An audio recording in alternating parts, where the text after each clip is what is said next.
Chapter 10. Gurus and Disciples.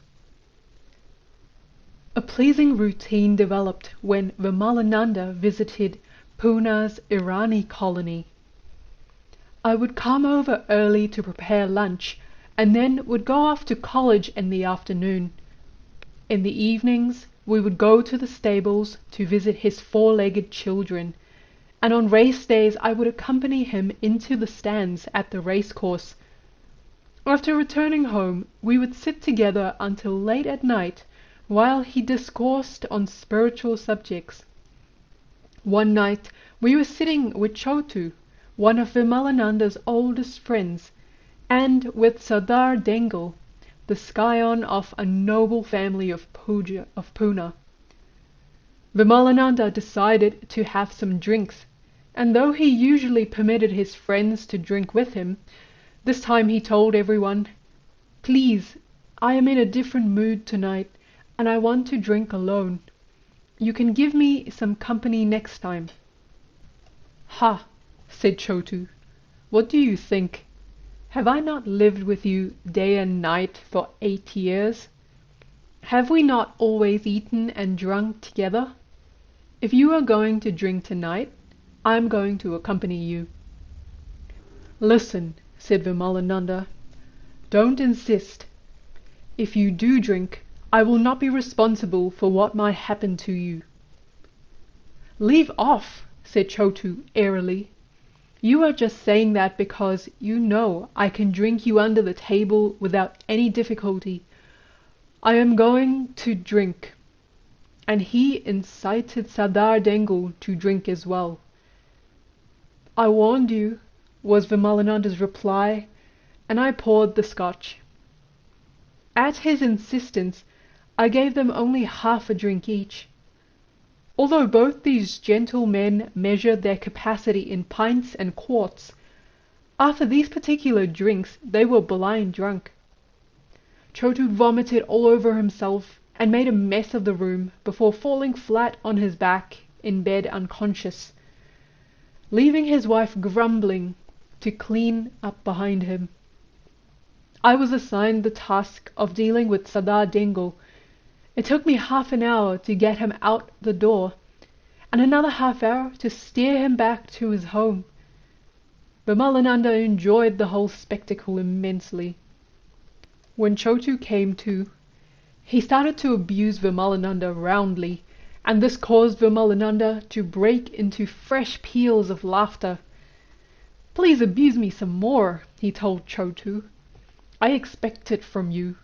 I love to play with my children," he said, turning to me, "and they love to play with me. It is a mutual bondage of affection." "I love to play with my children," he went on, "but they should do as they are told," looking pointedly at Chotu, who smiled broadly and foolishly.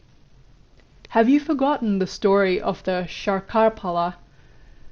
We all leaned closely to listen to Vimalananda, while Chotu, who obviously knew the story, said nothing, but continued to grin as if he had lost the ability to comprehend human speech. "Once," Vimalananda began, "there was a wrestling club, presided over by an old wrestler, who was also a spiritual guru. His favorite among his many pupils was a shopkeeper, not because the shopkeeper was a good wrestler, but because of a past karmic relationship. The shopkeeper, however, thought the guru loved him because he was the best pupil. The shopkeeper was always pestering his guru to let him fight a very eminent wrestler of the area. The guru knew his child was no match for the bigger man, but he also wanted to fulfill his disciple's desires, so one day he called the boy to him and said, 'What makes you think you will be able to be a professional wrestler?' The shopkeeper said, 'Well, I know that I am your best pupil, so that gives me confidence. I also know that he will give me a lot of trouble though, because he eats a whole goat every day.' The guru said, 'So what? Do one thing. Follow him out into the jungle in the morning and see how much he shits." The shopkeeper started to object, but the Guru told him forcibly, "Now, don't argue. If you want me to help you, do as I say." Unwittingly he did so, and came back the next day to report to his Guru, "About 2 pounds." When his Guru said to him, "You have nothing to worry about. He eats a whole goat, but he can't digest it. You have my permission to fight this big lug." On the day of the match, just before the bout, the young shopkeeper did a full prostration to his Guru, as is customary, and as the Guru lifted him up from the floor, he picked up a piece of sharkapala, which is a type of sweet, blew on it, and while repeating a mantra, put it into the shopkeeper's mouth. The boy bounded into the ring. The two wrestlers shook hands and began to fight. Within seconds, the shopkeeper grabbed his opponent's leg, brought him down, and pinned him. He was so elated he began to dance, but his Guru shouted at him, "Hey, you rascal shopkeeper, sit down. Why are you dancing? It is the sharkapala which is really dancing." Then the shopkeeper remembered himself and prostrated again to his Guru to thank him for the loan of Shakti. All of us listening realized that this story was aimed at Mr. Chotu and his prowess with the bottle, and we had another laugh at Chotu's expense. Vimalananda then decided to let Chotu off the hook and change the subject. "Even my Guru Maharaj, who is very strict, loves to play about. Back during the time I owned a dairy in Borivali, he once came to visit Bombay, and my manager, Vasudev Pansekar, who we called Vasu, came to meet him. Vasu was a good singer of devotional songs, and after singing a few, he invited Guru Maharaj out to visit the dairy. Chotu here, who lived with me out in Borivali then, is my witness. Do you remember Chotu?" Chotu, one of the most genial of men, smiled as he remembered Guru Maharaj and nodded his assent. Guru Maharaj smiled at Vasu's invitation and told him, "Of course I'll come, but you have to catch hold of me." Vasu didn't think much of this, but late that night Guru Maharaj came to the dairy and strolled through. Vasu saw him and tried to catch him, but Guru Maharaj was moving too quickly and disappeared. Or at least that is what Vasu told us the next day. I didn't believe him because Guru Maharaj had been sitting with us all during the time he was supposed to have been at that dairy. I told Vasu that without proof no one would believe him. Vasu said to Guru Maharaj, "If you came to the stables and you were also here the whole time, you must have come in your subtle body, and that is why you couldn't be caught." Guru Maharaj said, "All right, just to prove to you that I was there, I will come again. This time be prepared." Vasu replied, "But none of this subtle body business. You must come in your physical body." Guru Maharaj agreed. This time, Vasu prepared a reception for Guru Maharaj. He marshalled together all the cowherds, armed them with sticks and ropes, and surrounded the corrals with thorns and barbed wire, so that once anyone got in, there would be no way for them to get out again. Late the next night, while everyone was on guard, Guru Maharaj appeared, and though all the cowherds strove their mightiest, he eluded all of them. They drove him toward the barbed wire and thorns, but he walked right through the barrier. The barbed wire broke when he touched it. This was too much for Vasu. He and several cowherds immediately came to where I was staying. there was Guru Maharaj chatting quietly with my friends. He had not left my sight all day long. I wanted to make sure he didn't try any funny tricks. Vasu said, "All right, so we didn't catch you again this time. How can we catch you when you come in your subtle body, which is ethereal and gives us nothing to hold on to?"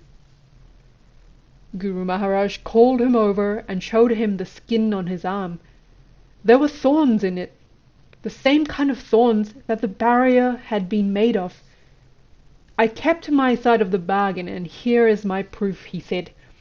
"I can't help it if you couldn't catch me." How Guru Maharaj could have two physical bodies in two different places at once is something I cannot understand, but it happened. We all knew that he understood how it could be. I asked, "What were the sticks and ropes for?" Chotu answered, "To tie Guru Maharaj up and give him a good beating as a welcome."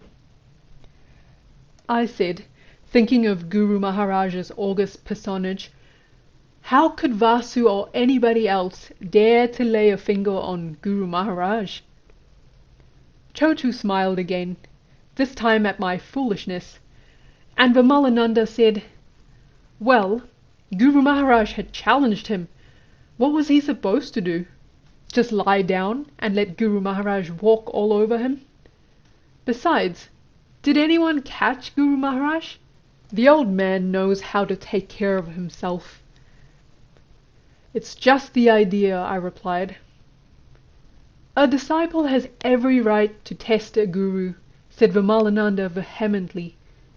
"Look how Chotu just tried to test me, and he isn't even my disciple. But then the disciple, or the child, had best be ready to be tested in return. That is how it has always been. First you test the guru to see if he or she is right for you. Then the guru will test you to find out what you are fit to learn and what you deserve to learn. Indeed, even in the Ayurvedic texts, a student is advised to first test a prospective guru thoroughly, and only when he is satisfied with the guru's capabilities should he submit his name as a candidate for discipleship. Then the guru gets his turn to test. A guru has to test his disciples, and if he is a good guru, he will test the disciple until the disciple's resistance is completely broken. Your guru is trying to teach you to efface your ego, to disengage your consciousness from the limitations Kundalini has imposed on herself by becoming embodied. Only when your ego is humbled can you learn. A guru is like a gardener, and the disciples like flowers. The flowers may be beautiful, but they shouldn't get a swelled head over their own so-called importance. When your guru ignores or insults you, he is only testing to see how far your ego has been effaced. Never, never get angry in return. Just keep quiet and see how you are benefited.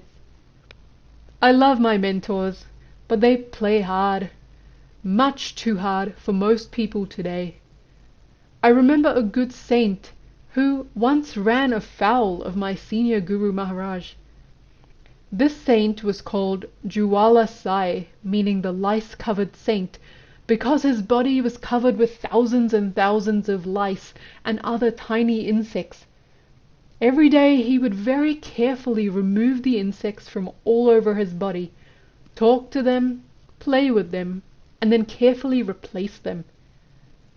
One day Bapu, my senior Guru Maharaj, happened to meet Jwala Sai, and Jwala Sai smiled at him. An instant later, the smile left Jwala Sai's face, and there were tears in his eyes. He begged for forgiveness and even stood on a hot road for hours, burning his feet, but nothing doing. Bapu said to me later, "How could he afford to show me his teeth?" I obviously didn't understand. So Vimalananda explained, "It is traditionally impolite to smile and show someone your teeth. When Jwala Sai smiled at Bapu, it was a challenge to Bapu. It was tantamount to saying, 'See what a fine level of spirituality I have achieved.' Bapu had compassion for this fellow, so, in a trice, he stole all of his Shakti. Jwala Sai immediately realized what had happened, and so he tried to placate Bapu, but to no avail." "So then what happened?" I asked. "What happened? Nothing happened. Jwala Sai had to start over from the beginning. Eventually Bapu will have to do something nice for him. That's the law of karma. But Bapu is in no hurry." "It hardly seems fair," I protested. "Fair?" It was growing late, and Vimalananda was tiring of my refusal to see his point. "What would you know about what is fair when it comes to people like Bapu? If Jwala Sai had been really advanced, he should have been able to recognize that Bapu was infinitely more powerful than he. Then he would not have tried to show off, and he would still be happily playing with his lice today. You talk about fair because you still have a bee in your bonnet. You still haven't lost this filthy Western attitude that you deserve to be taught simply because you are fortunate enough to run across someone who can teach you. Unfortunately, most Westerners have no patience. Your culture teaches that all desires should be immediately gratified. You see a girl you like, and you go up to her and say, 'Hey, how about a nice screw?' No romance, no mystery, no excitement. Sex is a natural function, say the scientists, and that is what you have made of it. In the West, sex is now on the level of any other bodily function. Whenever you feel the need to relieve yourselves, you do. And you think the spiritual urge can be gratified in the same way. No wonder you people get only fake gurus. You cannot buy a real guru. If you try to purchase him or her, you will get a nice kick on your behind. You'll be thrown out. If a real guru sees that his child is becoming impatient for knowledge, that the guru will deliberately delay to teach the child a lesson. If the child loses his patience and storms off, well, why should the guru care? One less burden for him. Of course, Westerners are not entirely to blame," Vimalananda continued, calming somewhat. "Our friend from Germany who said that India is exporting God-men is right, you know. We export them to the West, where they steal money from people who come to them for knowledge. But the Westerners, and particularly the Americans, are partly to blame, because they think they can buy everything, including spirituality. When something cannot be spoken, how can it be bought? This is why Westerners are not being taught the true things. They only get false gurus. Only a false guru will agree to teach someone in return for money. And they are not unique in this, of course. Rich people in every country, including India, think that because they feed, clothe, and house their guru, that they are headed for heaven. It is not like that at all. A teacher can point the way, but he can't do the work for you. But if the disciple refuses to listen, and why should he if he has purchased and now possesses the guru? What can the guru do about it? All he can practically do is refuse to teach, but it takes guts to turn down all that easy money.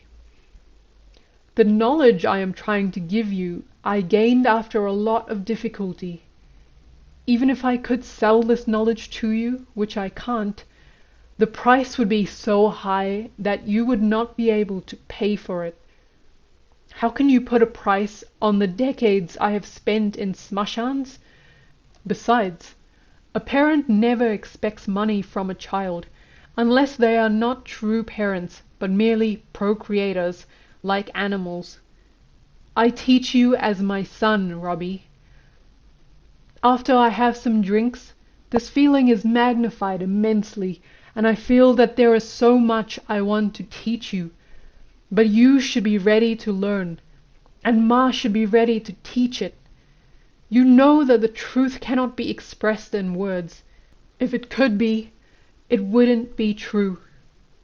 I can only use words to point out the truth and other methods to transmit the knowledge directly, without your even being aware of it.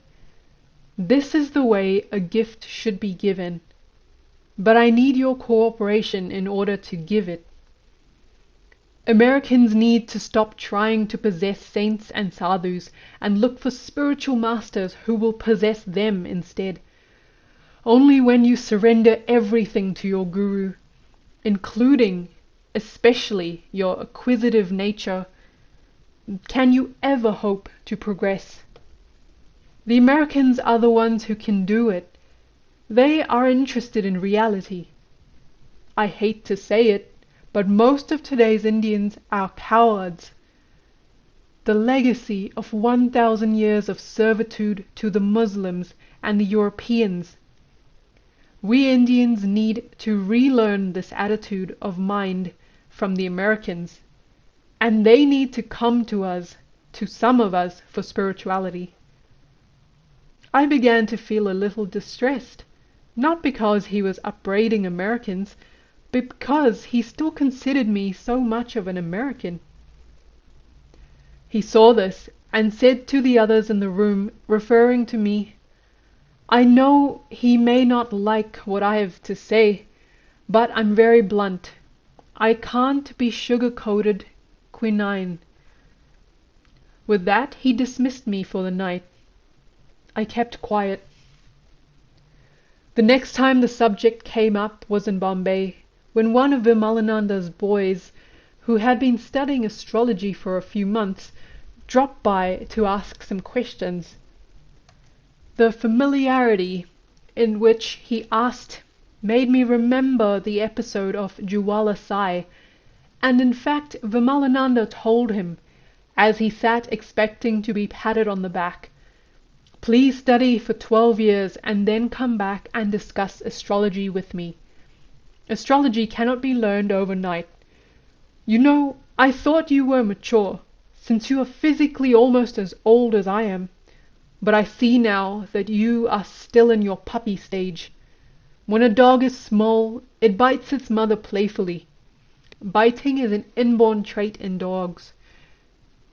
After it grows older, it bites everyone else. But when it is a puppy, it only has strength enough to bite its mother. The mother doesn't mind a bit. She knows it is her own puppy, and she allows it to do as it pleases. It is no more polite to call someone a dog in India than it is elsewhere. So clearly Vimalananda was aiming to shock.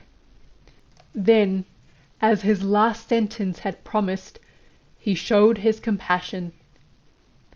"If you were to go to a sadhu," he would say, "first become my disciple, and then I will teach you. I don't want any disciples. I want to remain a disciple to my dying day, and I don't mind your trying to impress me with your knowledge, though I am not in the least impressed. But if you try to show off in front of someone else, you may be humiliated, so please be careful. That is my advice to you." The budding astrologer was ashamed of himself and asked for forgiveness, but Vimalananda replied, "Forgiveness for what? The essence of motherliness is forgiveness, no matter what the child does." After the man left, Vimalananda went on. "Like most people nowadays who study a little tiny bit of a subject and become experts, this fellow thought he knew quite a bit. I knew he was trying to show off his knowledge by the questions he asked and the way in which he asked them. If I were a sadhu, I would have treated him roughly, shouting at him and upbraiding him for being cheeky, so that he would never do this sort of thing again. Because I treat him as my child, I can't do that. But I can't let him get away with it either. So I had to be blunt.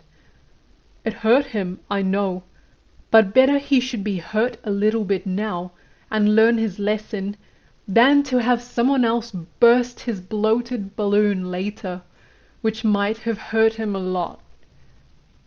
Suppose a surgeon sees that he needs to operate in order to cure a certain disease. If the patient says to him, "Oh no, don't operate, it'll hurt me a lot," will the surgeon start to feel sorry for the patient and think, "No, I mustn't operate, how can I cause him any pain?" Never. Not if he is a real surgeon.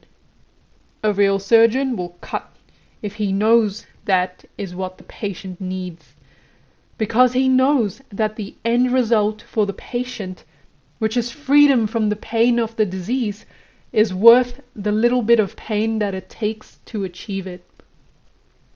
I remembered his recent bluntness in Pune. I have never been and will never be a teacher. When you try to teach, you usually end up cheating yourself. For one thing, most people are motivated by idle curiosity rather than a sincere thirst for knowledge. I have no time to waste my breath on people who want to know whether or not God exists. For those who believe in God, no explanation is necessary. For those who don't believe in God, no explanation is possible.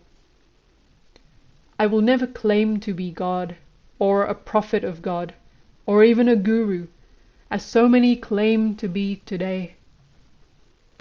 To be a guru, you have to say, "I know and I can teach you." But if I say that, well, I'm finished. I can never learn anything else. I have shut myself off from anything new. If I remain a student all my life, though, I will always be ready to learn new things. I am nothing, the sort of nothing which has everything contained within it. That is the kind of nothing to become. The nothing which occurs when Kundalini leaves her dalliance with samsara and opens you to the universe of possibilities. There are plenty of people around who think they are gurus and that they should try to enlighten the world.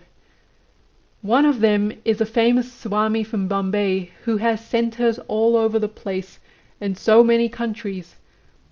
I invited him to my house some years ago just to see what he was about.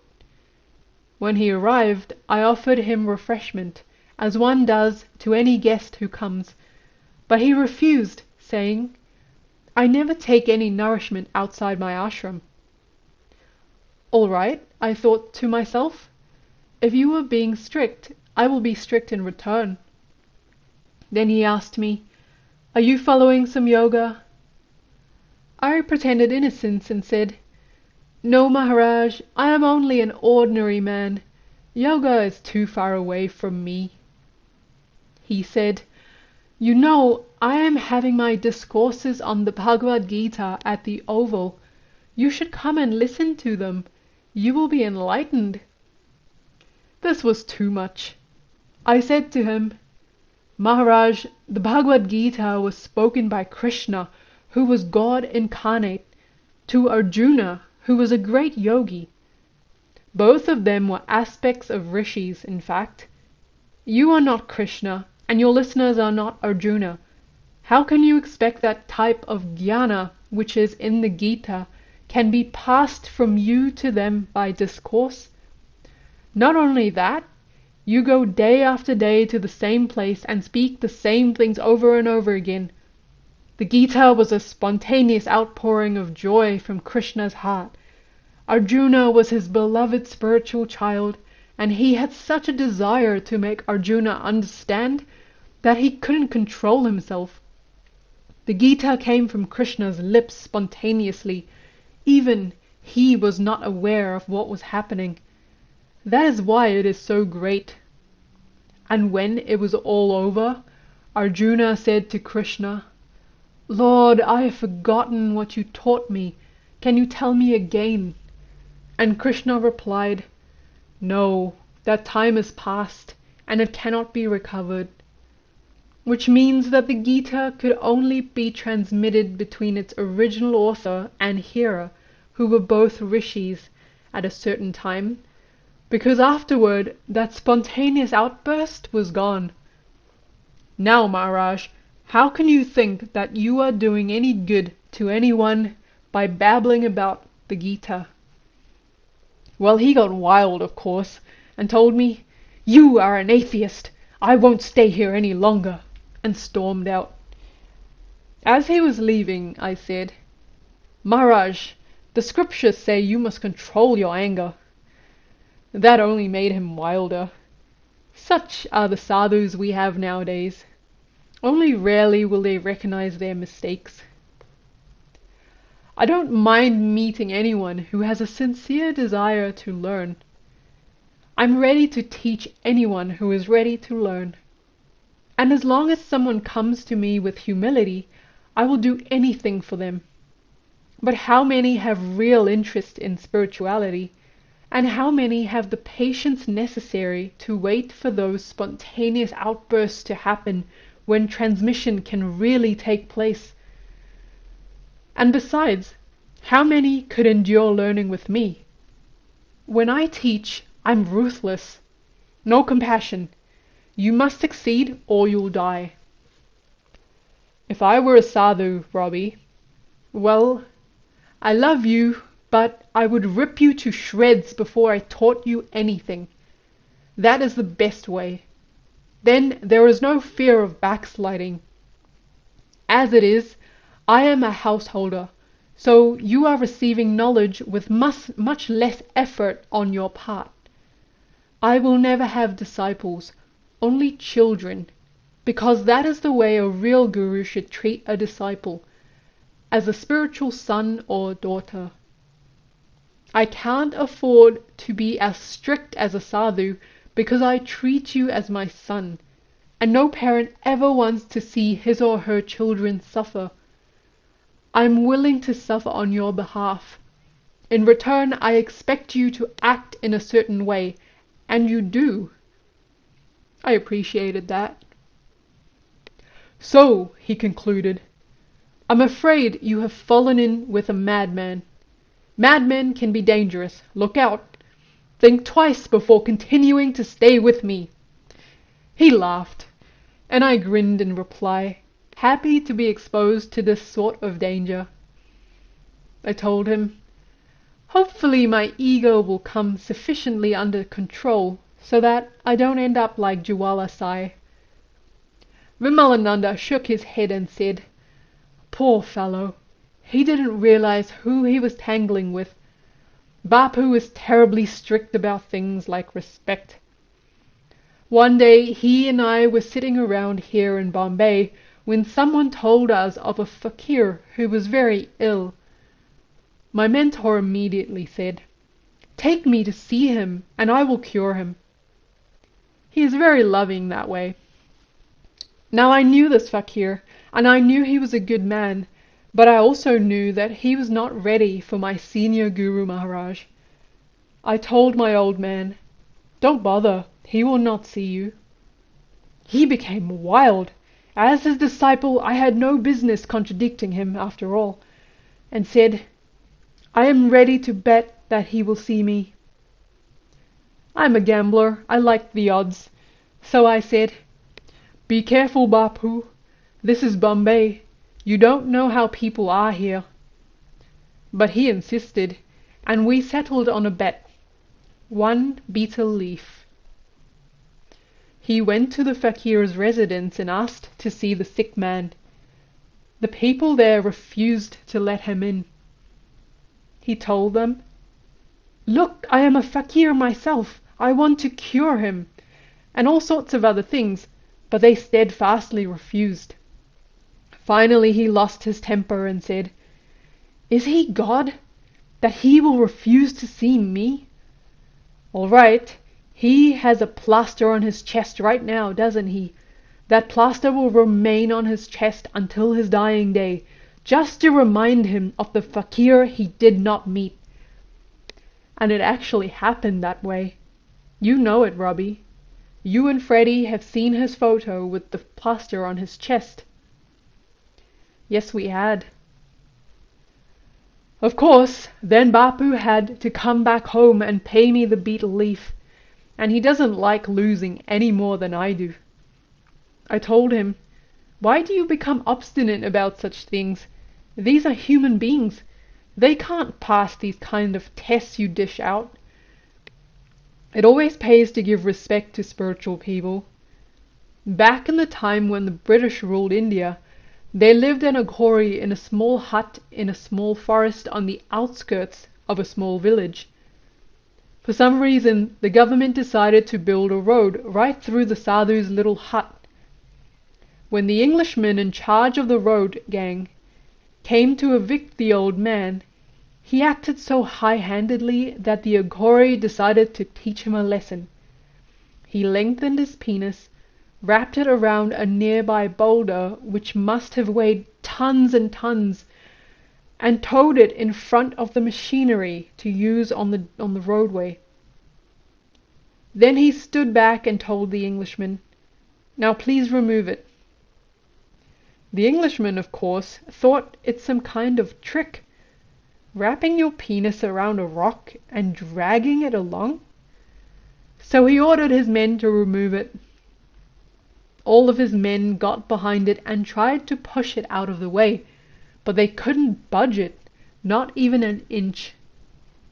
Then the Englishman realized that something funny was going on, and he went to the sadhu and told him politely, "Look, I have to build this road. It is my job. If I don't do it, I'll be fired. Please help me out." The sadhu looked at him closely and said, "That's better. Now you are talking properly." Then he again lengthened his penis, wrapped it around the boulder, and tugged it to one side, and the road building went on undisturbed. By this time, both of us were guffawing over the vision of the hapless Englishman and the Aghori who had lassoed the boulder with his penis. After the mirth died down, Vimalananda continued, "I accidentally got involved in one of these situations myself. It was in the south, and it involved a Western couple who were touring India. One day, while they were sightseeing, a wild-looking man with unkempt hair started to stare at them. This made them uneasy, and they asked him to stop. He ignored them and continued to stare, wide-eyed. This went on for some minutes until the male tourist lost his temper and spat on the man. The man, who was a sadhu, picked up the wad of spittle with his fingers, looked at it carefully, looked at the couple carefully, and then walked away. The couple thought they were rid of him. How wrong they were. Next morning they began their day with bloody diarrhea. They tried all sorts of remedies, but nothing worked.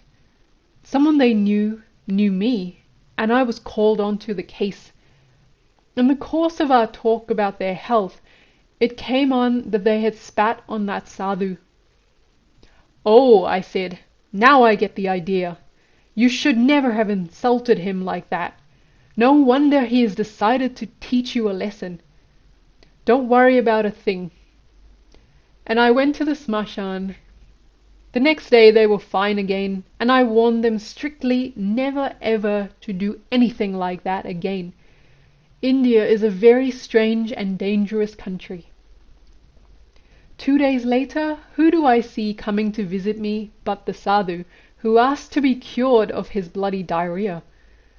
I told him, 'Look, you are an old man, and you are supposed to be matured and mellow. Why did you allow your mind to be disturbed by a couple of foreigners, who after all are so ignorant of our ways that they are no better than children?' He retorted, 'They come to India to stare at us, So I wanted to see how they liked it when someone stared at them. I said, yes, but you can't just use your power on anyone who irritates you, especially when those people who don't know how to fight back. Besides, they are our guests while they are here, and we have to treat them as such. Anyway, they have learned a lesson all right, and I hope you have too. He agreed that he had learned a good lesson, and we parted as friends. The unstated but clear message was, of course, directed at me. Watch your step here in India, lest you land in quicksand. I have always tested my gurus, you know. Only if they meet my criteria am I willing to learn from them. I have met and tested many sadhus, but most of them have been found wanting. One day, one of my friends came raving about a certain saint. What heights this man has reached! He even talks to Lord Krishna. I said to myself, aha, he talks to Lord Krishna? I've always been willing to meet anyone who was willing to meet me.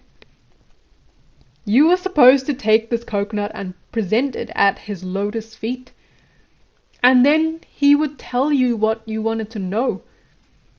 I didn't take any coconut, and when my turn came, he asked me where it was. I told him I had only come for his darshan, and not to ask any questions. Then he started to say, Lord Krishna says this, and Lord Krishna says that. And I got wild. Lord Krishna indeed. I told him, whatever Lord Krishna may say, you had better watch out for yourself, Maharaj, because I think that within 1 month you will be trampled under the foot of an elephant. Everyone there became angry with me, of course, but I didn't care. I was so insolent then. And besides, I was just telling the truth. My friend tried to intervene. And what are you saying? Ask Maharaj his forgiveness. That only made me wilder, and I had to leave the room. Well, it happened as I predicted. About a month later, the sadhu was being taken out in a big procession on elephant back. Suddenly the elephant went berserk, picked up the sadhu with his trunk, threw him to the ground and trampled him. A horrible death. Like that, I've met so many Babas and holy men. I met a fakir who used to sit on a big cushion of rich green velvet. When I met him, I saw that he had a small spirit with him. The spirit was very unhappy because the fakir was taking a lot of work from him. I asked the spirit if he would like to be set free, and he said, yes, I would like to repay this fakir for all the work he has taken from me. As soon as the spirit was released, he immediately grabbed that fakir's testicles and began to squeeze. My God, what a howl that guy put up. None of the disciples could see the spirit, of course, so they didn't know what was going on, or what to do about it. As if there were anything they could do about it. His balls were squeezed mercilessly until the next morning, when he died and became a spirit himself. My face must have hinted at disapproval, because Vimalananda continued by saying, what should I have done? Left him as he was? To create more karma for himself and make the spirit more miserable, so that when his end finally came, his condition would be even worse? Since I had no answer to this, the conversation ended there. One day, Vimalananda sat me down and outlined for me his criteria for testing saints. Some people follow what is called the path of the ant in their search for God. They scurry about hither and thither, moving backward as well as forward, taking many births to reach their goal. Those who are more determined to follow the path of the fish, swimming strongly against the current. The path of the monkey, which involves leaping from limb to limb on the tree of knowledge, is more difficult still, But the most difficult is the path of the bird, the path we Aghoris follow. You leap out into space, and your wings carry you to him. Of course, if your wings fail and you drop to the ground, you are finished totally. You are dead. A monkey at least has brakes to break its fall. A fish can rest behind a rock whenever it needs to. The path of the ant takes the longest time but is the most secure, because the ant has nowhere to fall. The more difficult a sadhana is, the more necessary it is to have a guru. In Kundalini yoga, it is absolutely essential to have an expert guru. The guru is a spiritual aspirant's friend, a philosopher and a guide. He guards the disciple against all dangers and ignites the internal flames which eventually consume all the limitations of the disciple's personality. You can make spiritual progress without having a guru, it is true, but if you want to reach the highest states, a guru is absolutely essential. No effort is ever lost. Even if you cannot succeed in this lifetime, your effort is right there in your bank balance, in an account that travels with you from birth to birth. It is such a wonderful account that you can never lose your passbook. The vibrations of your efforts exist indefinitely in a subtle form, so there is nothing to worry about. No matter where you end up, you'll be dragged back into your spiritual practices. All the records of your past lives are available to anyone who knows how to locate them and who can perceive their subtle sound. So your guru never has any difficulty keeping track of where you are and what you are doing, no matter how far you may stray from him. But for you to have this sort of guidance, you have to have a real guru. Out of 1,000 sadhus today, perhaps one is genuine, because it is Kali Yuga. You will meet many sadhus, Robbie, and you will need to know how to evaluate them. You should learn to smell saints out. Yes, smell them out. They say attar can be created only when flowers are crushed, and it is the same way with a sadhu. Only after his ego has been thoroughly crushed so that his Kundalini can identify with God, will he be able to give a sweet smell to all who come near him. So long as he retains traces of selfishness, a stench will follow him wherever he goes. So long as your own mind and body are blocked up, you'll never even be able to know what a saint is, or to sniff his scent. As you purify yourself and your perception improves, you will learn more and more.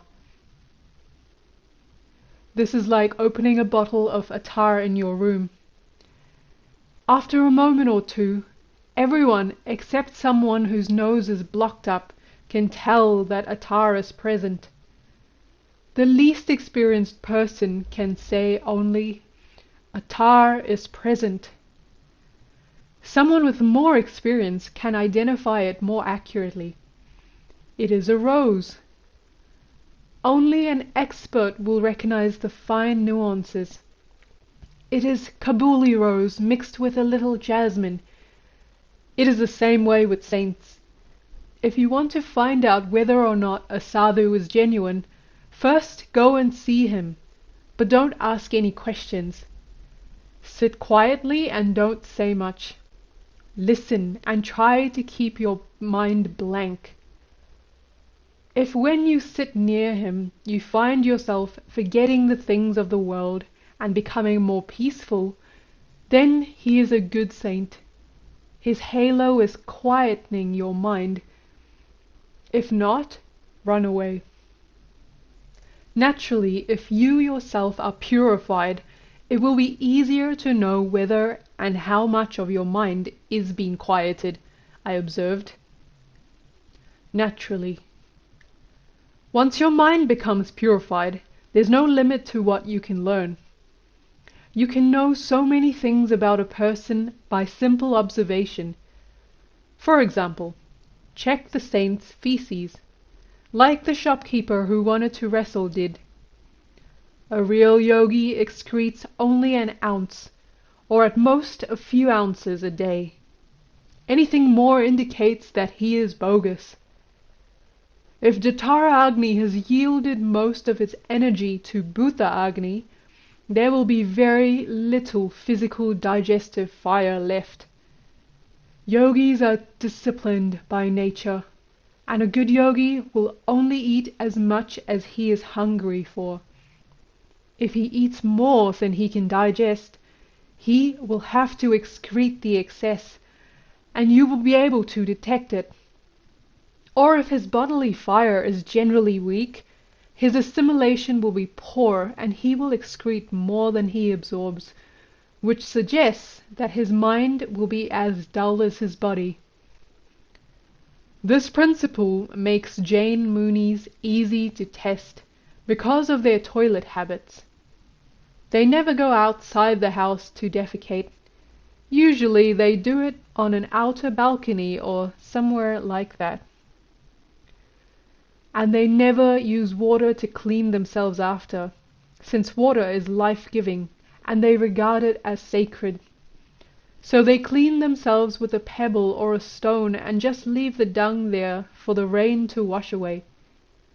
When someone told me one day that an excellent Jain Muni had arrived in town, I first went to see his droppings, and after I saw them, I knew he would be no match for me. I went in confidently and defeated him easily at religious debate. He was actually rather dull. You can test this for anyone. Whether or not you are able to observe a sadhu's droppings, look at his face. A good saint's face will begin to take the form of the face of the deity he worships. You know how married couples start to look like one another after 40 or 50 years? This is the same principle. There was a sadhu in Bombay named Kamu Baba who meditated on Sai Baba of Shridi for so long that when you looked at him, it was like looking at Shridi Sai Baba. At the end of his life, my father looked almost identical to his own guru, on whom he had meditated for decades. This effect is magnified millions of times if your Kundalini has been awakened. Kundalini's power is self-identification, and she quickly takes on the form of whatever she identifies with. True saints rarely approve of having their photos taken. They don't like to be known by multitudes of people. They prefer to live alone and die alone, so they can be nearer to God. Also, a photo gives a great boost to anyone who wants to self-identify with that person. Anyone who has a saint's picture can call that saint astrally and play about with him, which is all well and good. But suppose someone, for some reason, should hate that saint. Every time they see his photo, they will remember their hate and send reinforced negative vibrations his way, which will have unpleasant implications for the health and well-being of the poor innocent saint. Only false sadhus who are anxious for publicity go out of their way to be photographed. While you are busy observing the sadhu, don't forget to listen carefully to what he says. Do you remember that young woman who was born in India of Western parents? When she came of age, she decided she wanted to marry a fellow disciple of the same female guru. But when she went to ask her guru's permission, the old woman said, "No, how can it be? You are a foreigner and he is an Indian. Such a marriage must never take place." This shows the depth of that old woman's deficiency. If she really believed herself to be the Divine Mother incarnate, as she claimed, how could she discriminate between two of her children? Mustn't she treat them all equally? Her prejudice proves that she was not at all spiritually advanced. She could rightly have objected for other reasons, but not simply because of skin color. If the supposed saint you meet talks about collecting money to build ashrams and centers and so on, depart immediately. His disciples may talk about such things, I admit. Disciples are always somewhat deluded, but a real sadhu says, why should I bother about trying to establish something? If God wants me to have it, I will have it. That is the right attitude. It shows that the sadhu has full faith in his deity. Only if he has no faith will he try to collect money or disciples or whatever. We have a saying in Hindi, what is the use of a flower which has no fragrance? What is the use of a beautiful face which has no one to desire it? What is the use of a fakir or sadhu who is not a giver? Fakirs and sadhus are always givers because they have realized that everything belongs to God. How can they refuse to give to God in the form of a human being that which belongs to God? It is absolutely scandalous how many people are making money and fame for themselves off the Bhagavad Gita. I knew one Dada Maharaj who had gathered a lot of disciples for himself by his discourses on the Jnaneshwari. You can be sure that a great siddha like Jnaneshwar did not write the Jnaneshwari so that he could become famous. He did it so that the common people who did not know Sanskrit could hear Krishna's story in Marathi, their own language, and keep it in their hearts, and bring themselves closer to Krishna in that way. When Jnaneshwar himself never commercialized his writing, why should anyone else do so? This Dada Maharaj was a Baba who had promoted himself to religious lecturer. There is nothing inherently wrong with this, except that Jnaneshwari is actually a wonderful treatise on spiritual subjects, including Kundalini. And unless you have had personal experience in that department, you have no right to open your mouth. You certainly have no right to develop a swelled head, as this man had done. He developed such a bloated ego that one day I decided to teach him a lesson. I went to see him and I took a dog along. When I went in to him, I performed a full prostration, as I always do in front of any saint, to gauge his or her qualities. This fellow, I could tell, had achieved absolutely nothing. He started to explain something when suddenly the dog burst in, as I had planned, and ran up to him. He shouted, "Get that dog away from me!" Then I said to him, "Maharaj, you claim that you are a great man, though by pedigree you are only a Baba. Be that as it may, the book on which you give lectures states clearly that a sage looks with an equal eye on a realized soul, a cow, an elephant, a dog, and an eater of dogs. Are you better than Krishna that you are offended by a dog?" Then what did he say? What will he say? He had no choice but to keep quiet. There's no use in jabbering on about all these things. You need to do the sadhana and have the experience. Then you will know, and there will be no need to talk. You don't realize the truth just by thinking about it. You have to go through the grind. None of the saints, fakirs, and babas that I met impressed me nearly so much as did Vimalananda. Perhaps because none of them had gone through the grind as thoroughly as he had. Because he always preferred to have questions put to him mentally, so that he could answer them at the moment he felt most appropriate, I began to mentally inquire about becoming his disciple. One day he told me frankly that he was not a guru, but that I would meet my guru one day if I had a strong enough desire to do so. People are always coming to me saying that they want to locate a guru, and I always tell them that if you have real bhakti, real spiritual love and devotion, then your guru will automatically come to you. You won't have to go out looking for him. You don't need to search, but you may well have to wait. Remember Changdev? Changdev Maharaj, a sadhu who rode on a tiger and used a cobra for a lasso, had to wait 1400 years for his guru. Every 100 years death would come for him, and he would go into samadhi and elude it. After 1400 years he met his guru, Jnaneshwar Maharaj's 14-year-old sister Muktabhai, and was released. Unfortunately, Vimalananda went on, if you are not a superb yogi like Changdev, you may not be able to know when you will meet your guru, or even recognize your guru when he or she comes to you. Well, meanwhile, what am I supposed to do? I retorted peevishly.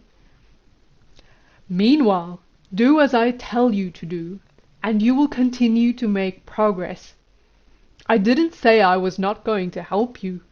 I just said, I am not fated to be your guru, he replied, warning me with a glance to behave. Besides, first, you need to be ready for your guru. Can you honestly tell me you are ready? No, I couldn't.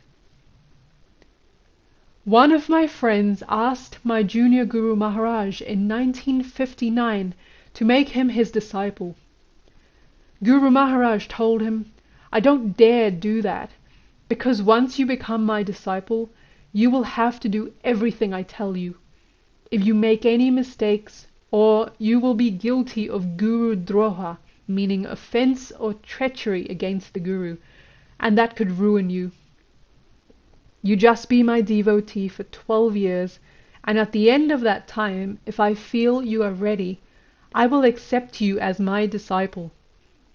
But so far that has not happened, even though many more than 12 years have gone by. I got the hint. So did that friend, who has yet to become Guru Maharaj's disciple. Just before Vimalananda's death, he introduced a well-known Ayurvedic doctor from Bombay to junior Guru Maharaj, who told him, get yourself a shalagrama, meaning a sacred river rock, of the variety known as Lakshmi Janardana, and worship it. The doctor replied, Maharaj, you know how much time it takes to worship a shalagrama properly, implying that he was a very busy man. Give me a mantra to repeat instead, because otherwise I will have to carry that shalagrama around with me everywhere I go.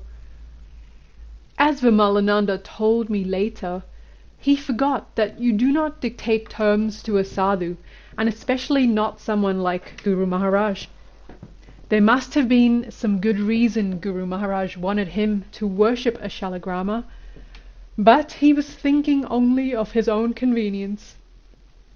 Besides, on the one hand, he asked Guru Maharaj for a way to advance spiritually, and on the other, he says he has no time to do it properly. What does this tell you about his sincerity?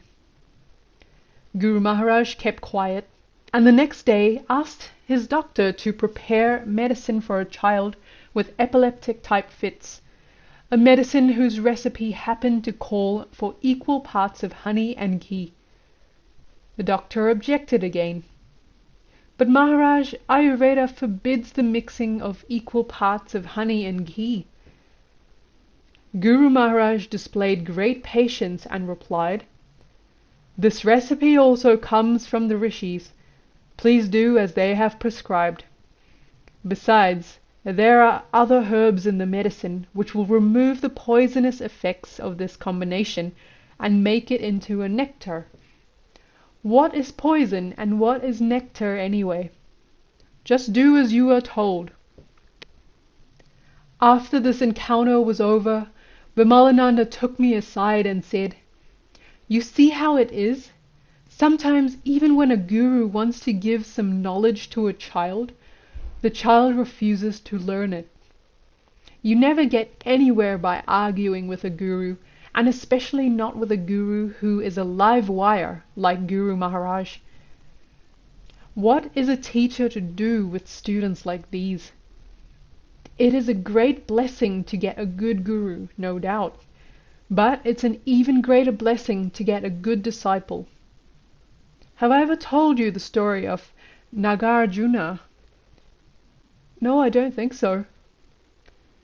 When Nagarjuna wanted to learn alchemy, he located a guru and became his disciple. The guru assigned Nagarjuna to a room adjoining his, and for many days Nagarjuna worked on various preliminary sadhanas. One night, just as he was going to bed, Nagarjuna heard a strange noise from his guru's room. Wondering what it was, he stared quizzically at the wall and suddenly noticed a small hole in it. His naive curiosity quickly overpowered any guilt about spying on Guruji, and he put his eye to the orifice. Inside, he saw his guru busily applying some sort of paste to his feet. After he had finished, he took hold of his staff and flew out the window. Nagarjuna was momentarily stunned, but then his mind began to work again, wondering how he could learn that trick. He knew that asking his guru outright would prove fruitless, so he had to think of a workable plan if he has to gain the knowledge. Suddenly it came to him. He waited up for several hours until his guru returned, and then, after waiting a respectful moment or two to let the old man catch his breath, he rushed from his cell and knocked softly at the guru's door. When the door opened, Nagarjuna explained, "Guruji, I have been overcome with the desire to serve you. Please let me wash the dust from your feet." The guru eyed Nagarjuna carefully and then solemnly consented. He had expected this, of course. Otherwise, why would he have left a hole in the wall for Nagarjuna to peep through? He wanted to see how much initiative the boy had, and he was pleased with what he saw. But he didn't want to let Nagarjuna know how he felt, so he suppressed his praise. After washing the guru's feet, Nagarjuna bowed low and returned to his room, where he exerted himself to the utmost to figure out the composition of the flying ornament. He tasted the wash water over and over again, and finally decided he could identify one of the ingredients. The next night he waited impatiently at the knothole, and finally there went Guruji. Again he washed the old man's feet. Again he tasted and tasted. Eventually, after many a night of this, he felt confident that he knew the recipe. And so one night Nagarjuna himself mixed up a paste and smeared it on his soles. Then he walked to the window and off he flew. Unfortunately, he did not have the formula down pat, so he didn't get very far. He fell out of the sky and on his crash landing broke one of his legs. He spent the rest of the night outside, wondering what his guru would say when word of his excursion reached him. He need not have worried. He was found early the next morning, and his guru personally came to him to say, "Of all my students, you are the only one who has ever tried to discover the secret of that paste. You deserve to be taught." And he was taught. A good guru always sets challenges for his disciples to test them. Sometimes a guru will give a disciple a Shiva linga made of crystal, or, if he is a really mighty guru, one made of solidified mercury, and make the disciple insert it into the mouth just above the hard palate. This is a type of penance. It limits you in many ways. For example, as long as it is in your mouth, you dare not speak a lie. If you do, it will split into 2 pieces. If you can observe all the limitations, you can achieve quickly, but if you fail, you fall. Never set out to attempt such things until you are absolutely certain that you can achieve them. The Guru's order must be obeyed to the dot. Then only can the disciple get results. Tukaram Maharaj once gave a rock to a man who was going on a pilgrimage. This was no ordinary rock, of course. It was a philosopher's stone, which could convert base metals into gold. The man had a fine pilgrimage, creating gold here and there whenever he needed more money to go on. At the end of the trip, the man realized that he could not give the stone back to Tukaram Maharaj. He was too attached to it. What to do? He thought of a plan and hid the stone in his house. He then went to meet Tukaram Maharaj, who first asked for details of what he had seen and done, and then asked casually, "Oh yes, let me see that stone I lent you." The man told him, "Maharaj, while I was bathing in the Ganga, the stone slipped into the water, and although I tried to catch it, it was lost. Obviously, Mother Ganga has taken back her own." "So be it," said Tukaram Maharaj evenly. As soon as the man got back to his own home, he looked in his hiding place for the stone, but there was no stone to be found. He raced back to Tukaram Maharaj and shouted, "Maharaj, the stone is gone!" Tukaram Maharaj told him, "Stupid, of course it is gone. You just told me yourself that Mother Ganga had taken it back." And that was that. "So be patient and prepare yourself," Vimalananda continued soberly. So often a guru gives a disciple something like that philosopher's stone, and the disciple becomes so excited by it that he or she forgets altogether the guru who gave it to them in the first place. You can always lose objects, but you can't afford to lose your guru. If you hold tightly to the guru, he can provide you with all the objects you'll ever need or want. One day a king decided to give away everything in his palace. Kings are like that. You can never know what they will do next. He told everyone in the kingdom that in between sunrise and sunset on a certain day, they were all free to come and ask him for whatever they wanted from his palace, and it would be theirs. By late afternoon, the palace was empty. There was absolutely nothing left in it, not even the throne. At 5 minutes to sunset, a young girl entered the palace. The king told her, "Oh no, why didn't you come earlier? Now there is nothing left." She said, "You are wrong, Maharaj. Of course there is something left. You are left. I am taking you." And they were married. After she became queen, the girl told her husband, "Now that I have you, I can use the money in the treasury to build and decorate 50 palaces if I like. I got the best bargain of all."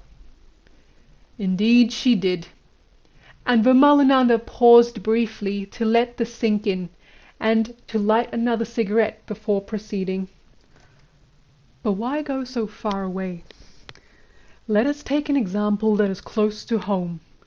I have taught you and several of my other children to do Homa. One of them, whom you know well, now spends all his free time wandering around the countryside performing Homa. There is nothing wrong with this.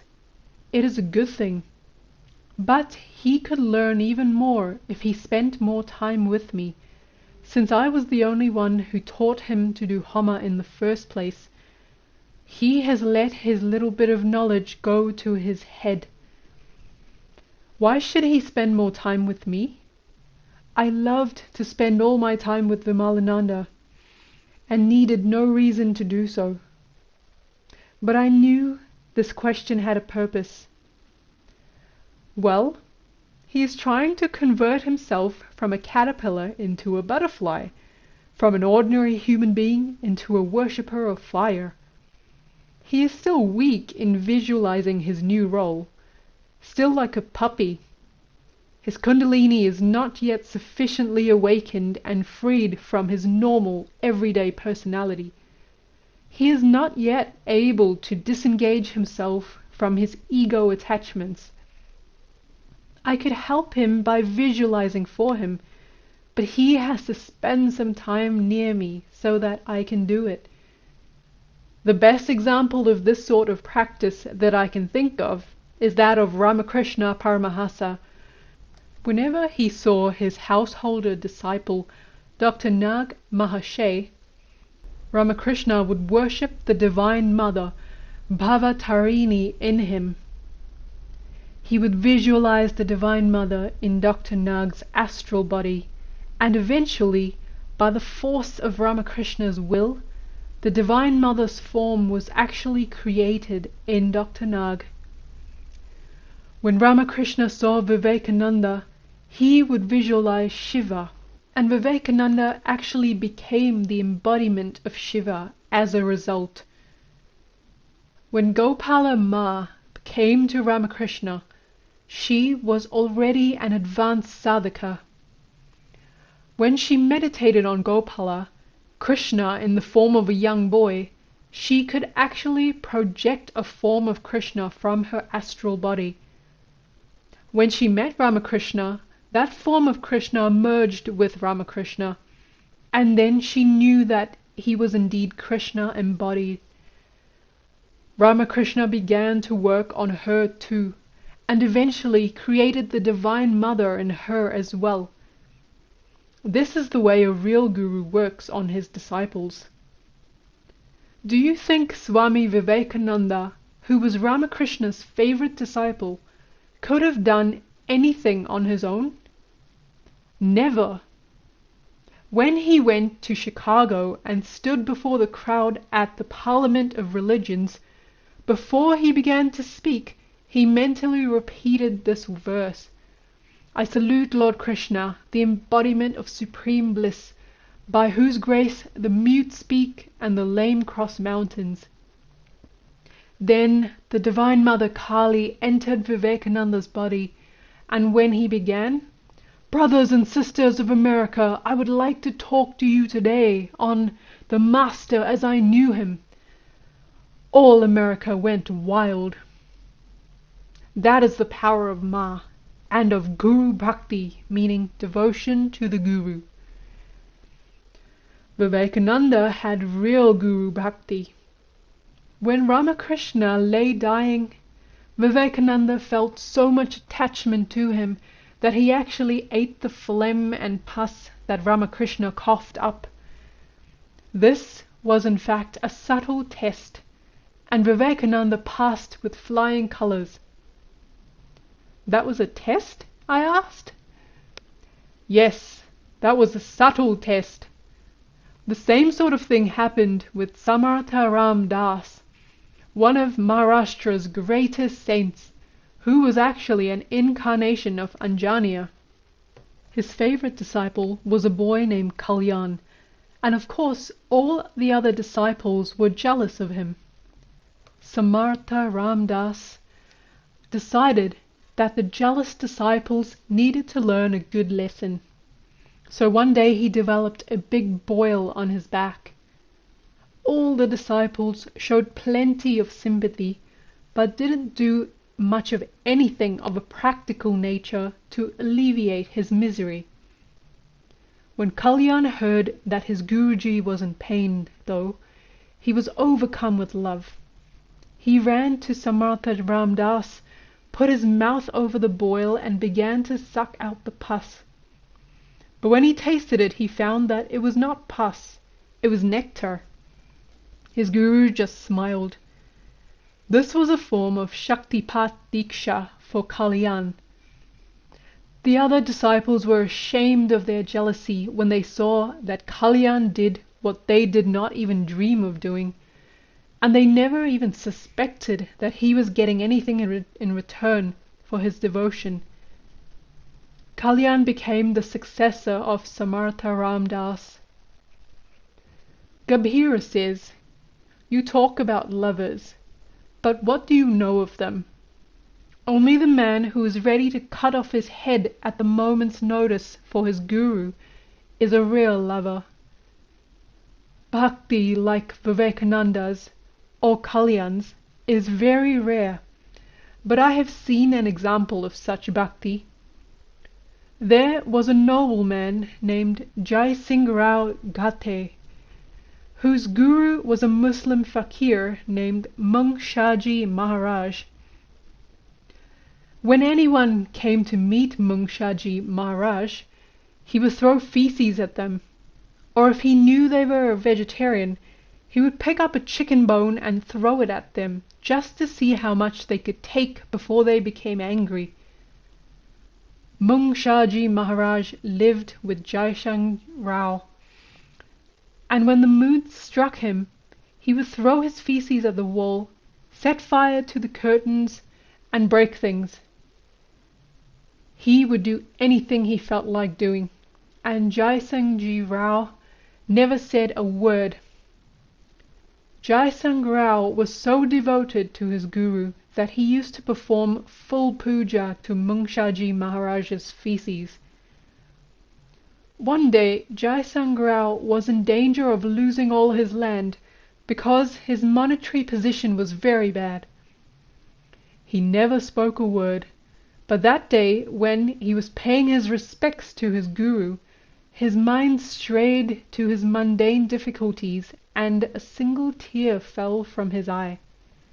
When Mung Shaji Maharaj saw it, he said, "Child, when you take such good care of me, never asking even the simplest favor, do you think I can bear to see a tear in your eye?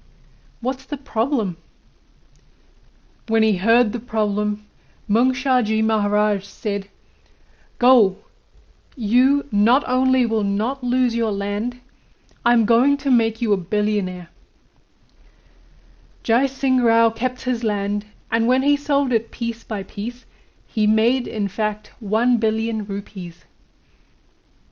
At one point, the entire population of a certain town petitioned the court that Mung Shaji Maharaj be forced to stay with them. Jai Singh Rao filed a counter-suit, asking to retain custody of his guru. The learned judge was quite perplexed, and finally decided that since a fakir is free of all encumbrances, he has the right to decide where he will stay. Mung Shaji Maharaj then said, "I will never desert Jai Singh Rao, because he doesn't ask me for anything." I interrupted. Mung Shaji Maharaj was called Maharaj, even though he was a Muslim? Yes, because he had so many Hindu disciples. Jai Singh Rao was a Hindu after all. He must have been quite a saint. He was good. I met him because he had been trying to dig up a buried treasure. He had got part way and a cobra had appeared to block his path. Also, spirits could be heard howling around the area. He had heard that I knew how to get around such obstacles. I have dug up hundreds of things from the ground, so I came and grabbed the cobra and said, "Dig." Just before they were about to strike the dirt, I told them, You must donate this much to charity, this much to a particular trust fund, and then you can keep the rest for yourself. Poor Jai Singh Rao said nothing, but Mungshaji Maharaj's ego was hurt, and he said, "No, it will be divided as I decide." I let go of the cobra and said, "Do it yourself then." They couldn't, and the treasure remained buried. It is so difficult to keep the ego under complete control, even for great saints like Mungshaji Maharaj.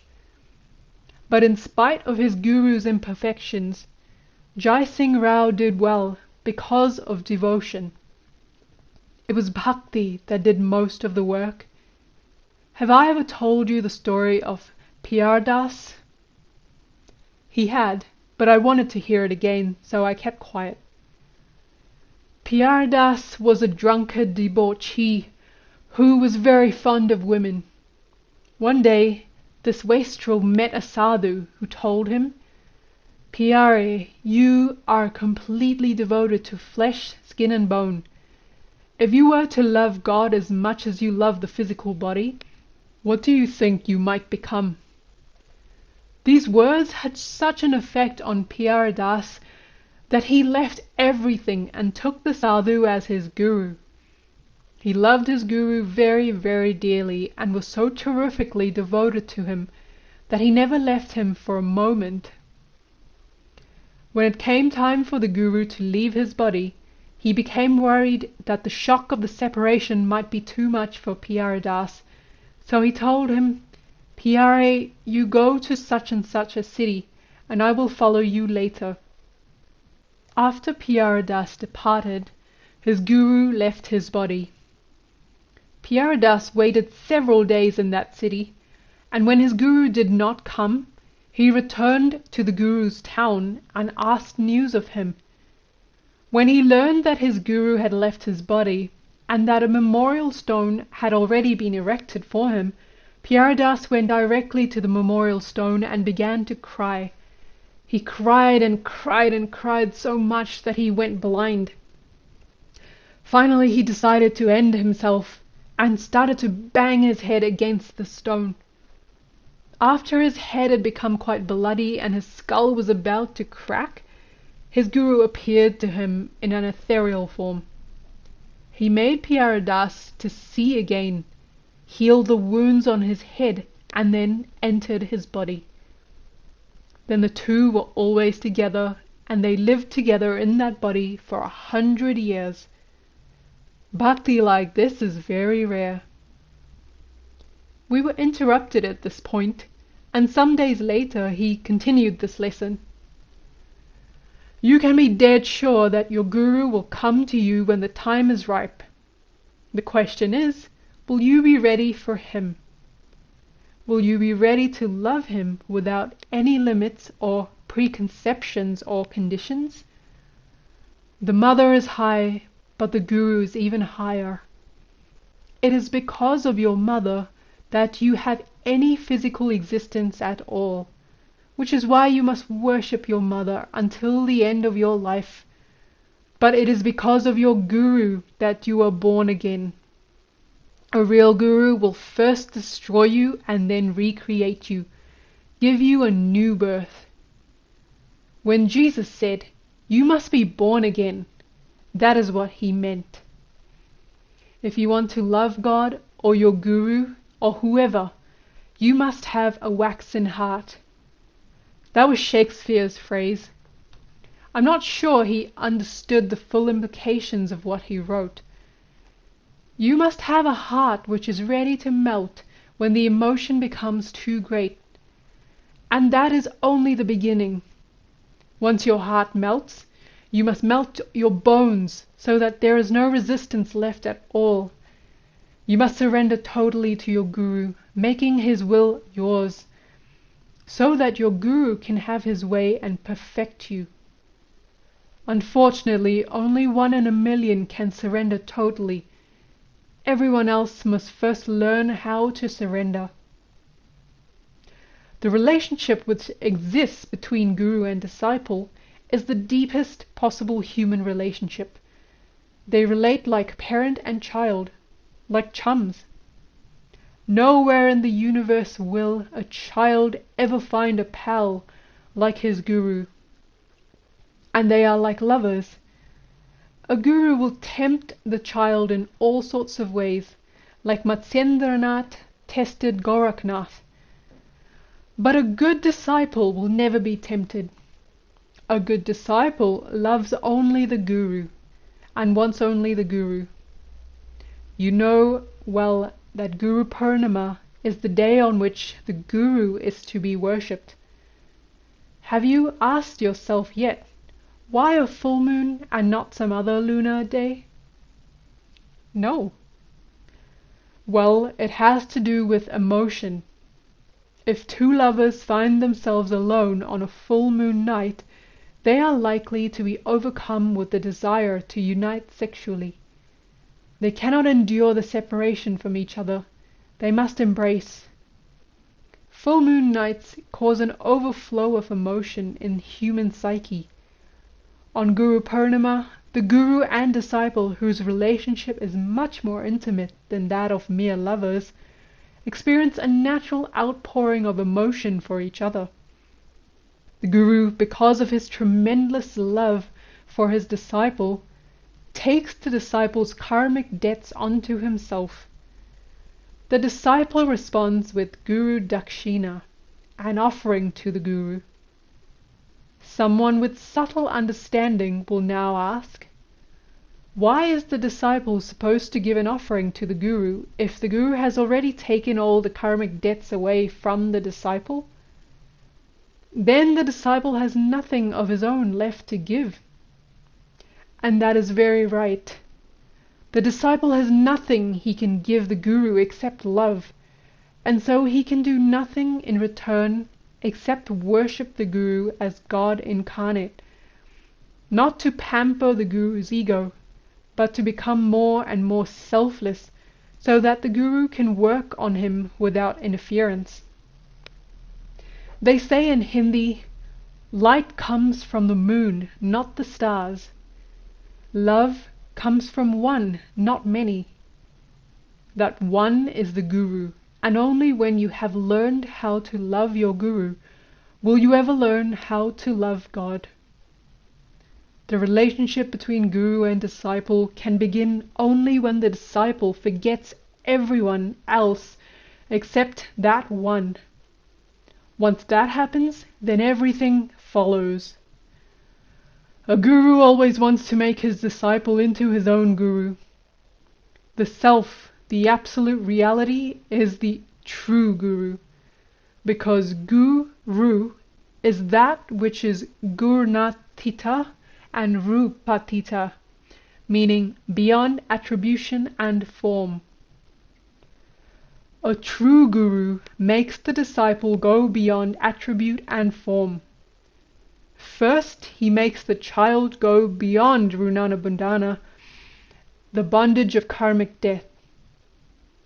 Then he makes the disciple realize the nature of self, and the two become guru brothers or guru sisters.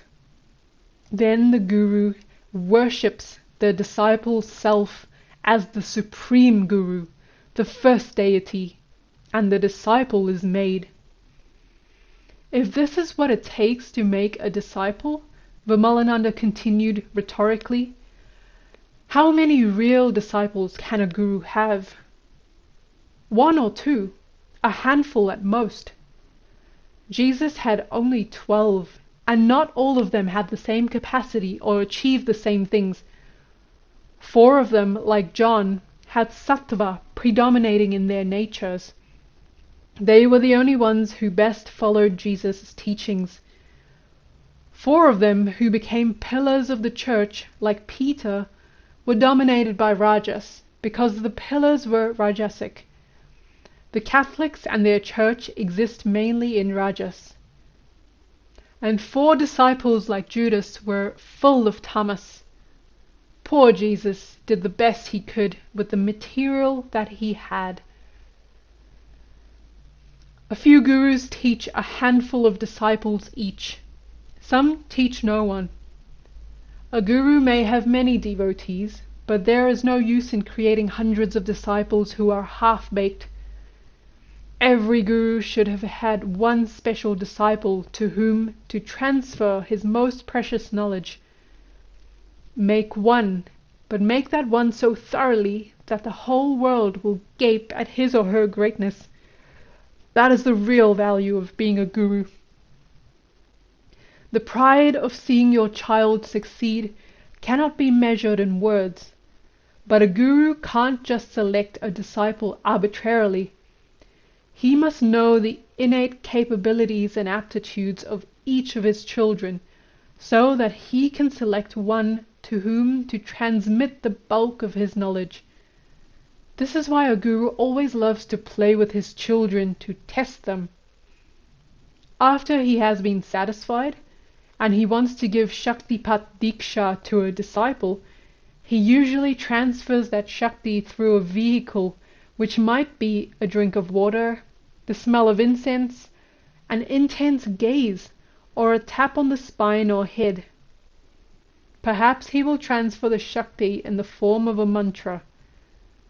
When the disciple with closed eyes sees the mantra written in tongues of flame, in Devanagari script, a voice will tell the child how to repeat the mantra and what restrictions to observe. It is better to do it this way, because mantras are never to be spoken. This is what happened to Tukaram Maharaj. He met his guru once only in a dream. The guru showed him the mantra, repeated it to him, and told him to repeat it. That was it. No lengthy discourses, physical initiations, or complicated rituals. He got his mantra and began to recite it. And it was not some sort of complicated mantra either.